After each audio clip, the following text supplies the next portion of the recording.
Good evening, YouTube readers. It is Jessie here once again bringing you a brand new episode of Novel Ideas with Jessie, where each Friday we do a book review over a book I have chosen.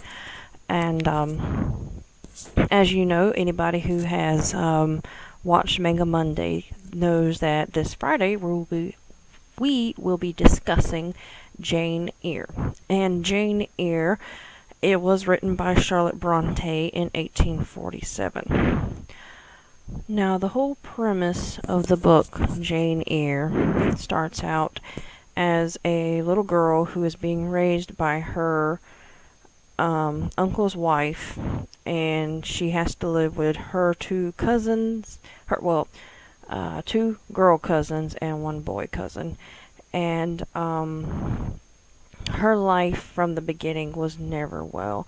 None of her family liked her. They treated her, even the help in the house treated her poorly. They always said she looked sickly, or she was always pondering something because, to look in her eyes. And they always said that if she was as pretty as one of her other cousins, it would be easier to forgive the way she acted. So, even from the beginning, everyone said Jane was very plain kind of girl.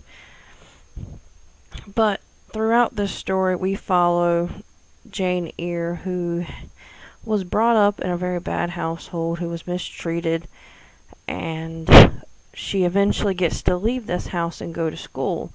And while originally Jane thought this would be a great thing, she was sent to a terrible school, and where things got much, much worse. And sickness was rampant. They were underfed, heavily disciplined. But she did make one friend, who she sadly lost very early on. But we keep following this story. I don't want to give away the entire premise, because I want people to go out and pick it up and read it themselves. That's what this book review is about. But we follow Jane Eyre on through her entire life until she reaches adulthood, and we get to see her blossom into her own person. And I have to say that is one of the reasons I really favor this book, is because in her own way, Jane is very strong. She has an internal strength that you don't see in many characters. And I have to say that one of the things that I truly do love about this book is I can't say it was the first classic novel I ever read, because that would be wrong.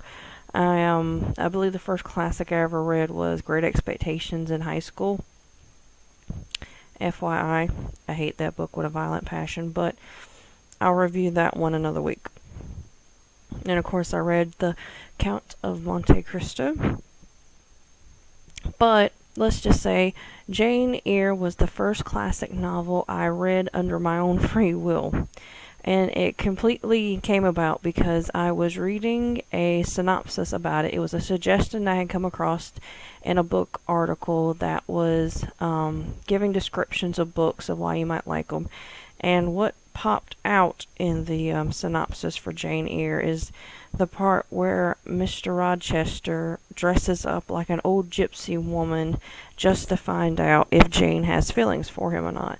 And just something about this clicked, because I was like, this honestly can't be truthful, because this book was written during the Victorian era, and it just didn't see something that was a plausible plot for something at that time. So I went out and bought the book, and I read it, and I absolutely loved it. I thought it was wonderful. You get to read and watch so much character growth of this little girl, and to me, she connected with me on such a personal level. The challenging childhood, growing up, finding a life for yourself, becoming your own person.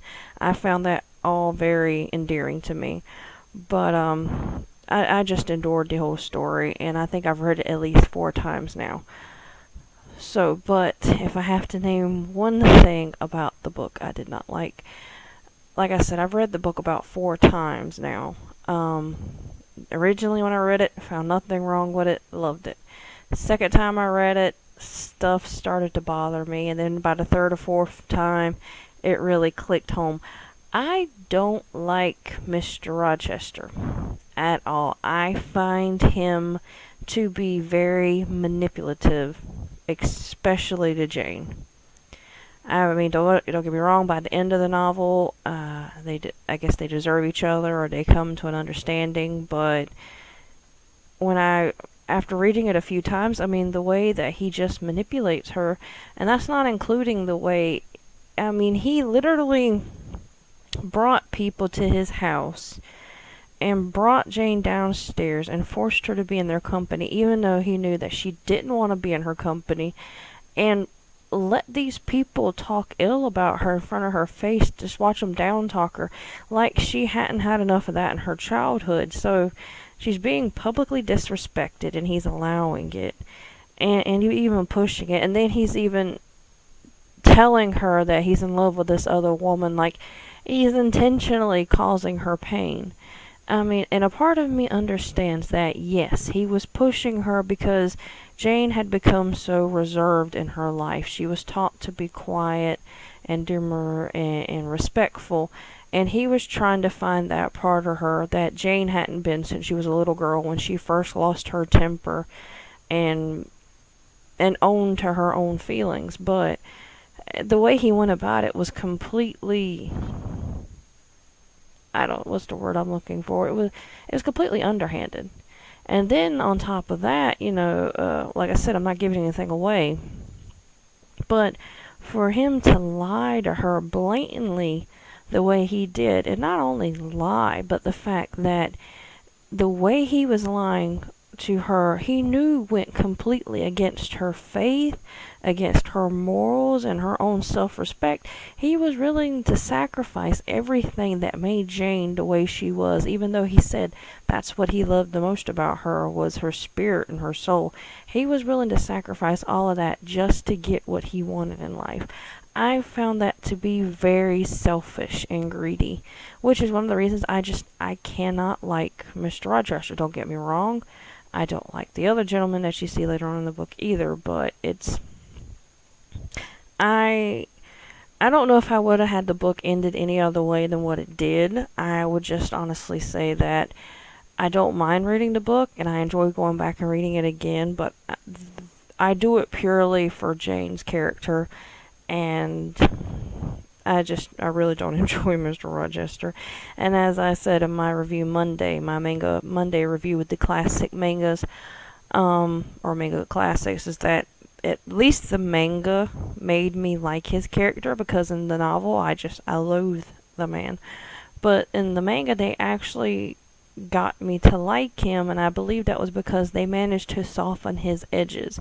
They made him seem like he was more caring and concerned, and it's just something that doesn't come across very well in a book.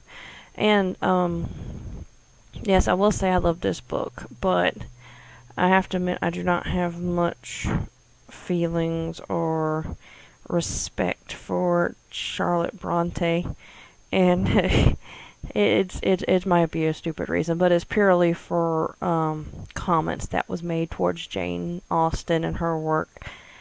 I mean, I think it was something along the line that Jane's books were like implausible, something that wouldn't normally happen, and that she had to use these like far-fetched stories, I guess, to get readers. And then, but I mean, how many people, especially in the Victorian era, would experience things that Jane went through? Not many, very likely. I could go into detail, but as I said, I don't want to give away the whole story. I know I've given away bits, but I hope the bits I have given you are enough to make you want to go out and read the book. And if you don't want to spend the money on it, go check it out from your local library. I can guarantee almost any library within distance of your house has a copy of Charlotte Bronte's Jane Eyre.